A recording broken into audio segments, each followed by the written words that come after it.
tabung reaktor untuk instalasi pirolisis sekam padi. Ini tabung dari luarnya seperti ini, kita gunakan drum bekas kapasitas 200 liter. Kita pakai dua buah drum, yang satu untuk bagian luar dan yang satu untuk bagian dalam. Nah, yang bagian dalam ini fungsinya nanti yang bersentuhan langsung dengan panas. Kemudian yang di luar ini adalah untuk pelindungnya. Nah, di sini masih ada ruangan ini, ada rongga. Rongga ini nanti kita isi penyekat, kita isi insulator. Insulatornya kalau kita gunakan Rockwool itu lumayan mahal. Saya sempat beli satu lembar itu yang density 100, itu kurang lebih bisa mencapai 140 sampai 150 ribu per lembar, dan kita butuh 3 lembar. Nah, artinya dengan penggunaan sekam bakar nanti ini akan jauh lebih hemat, lebih murah, dan kekuatan insulasinya sangat bagus juga. Nah, di dalamnya nanti kita akan gunakan ini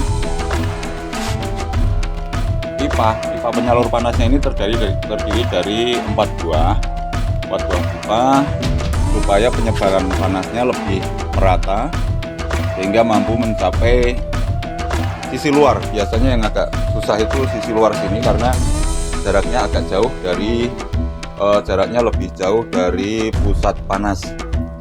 Selain itu, dengan adanya 4 pipa ini akan mempercepat proses pirolisisnya, dengan catatan jangan overheat atau panas berlebih. Saya ada pengalaman ketika kemarin itu panas berlebih, akhirnya keropos seperti ini. Nah, jadi terjadi retakan-retakan. Ini bisa kita lihat retakan-retakan, kemudian penipisan, penggelembungan. Intinya ini akan rusak. Nah, oleh karena itu kita usahakan jangan terlalu panas, karena suhu pirolisis cukup dengan 350 sampai 400 derajat Celcius. Kalau lebih dari itu, nanti asap cairnya akan lebih sedikit, kemudian sekam bakarnya dia akan terlapisi oleh semacam silika. Silikanya itu akan menempel di kulit sekam, jadi ada semacam lapisan putih, itu silika yang terbakar. Nah, seharusnya itu tidak terjadi. Nah, karena saya nggak punya alat termometernya, jadi kita nanti akan mendeteksi suhunya itu dari asap yang keluar. Nah, ini seperti ini instalasi lengkapnya. Ini tabung reaktor yang nanti akan kita ganti dengan yang 4 pipa. Ini yang terpasang ini 1 pipa. Kemudian yang seperti huruf N ini adalah tabung pipa fraksinasi. Jadi nanti dia yang memisahkan asap dengan fraksi berat dan asap yang fraksi ringan. Fraksi beratnya setelah keluar dari, jadi ada 2 terobong. Ini terobong pengeluaran api, ini keluar menyalurkan panas dari bawah ini, menyalurkan panas dari ini sebetulnya. Kemarin saya uji coba dengan bahan bakar kayu, biasanya saya pakai kompor oli bekas. Nah, pipa yang di tengah itu menyalurkan dan menyebarkan panas ke dalam ruangan reaktor ini, sehingga membakar, sistemnya termal, tidak pembakaran langsung. Nah, asapnya itu keluar melalui pipa ini. Kita usahakan kedap ya, harus benar-benar kedap udara, tidak boleh ada oksigen masuk, harus benar-benar kita batasi.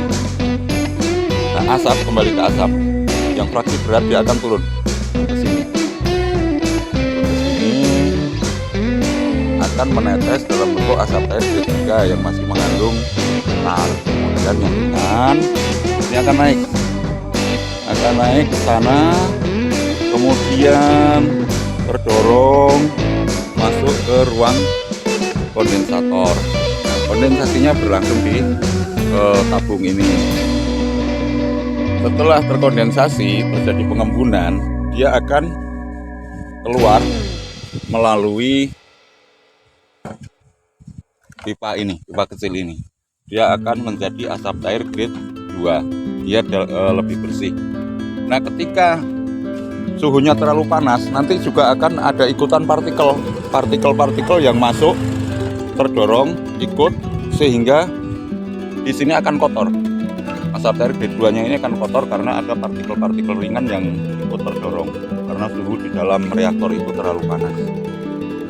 Oke, untuk prakteknya insya Allah akan kita sambung di video berikutnya ya. Tetap semangat, ikuti terus channel ini. Terima kasih. Assalamualaikum warahmatullahi wabarakatuh.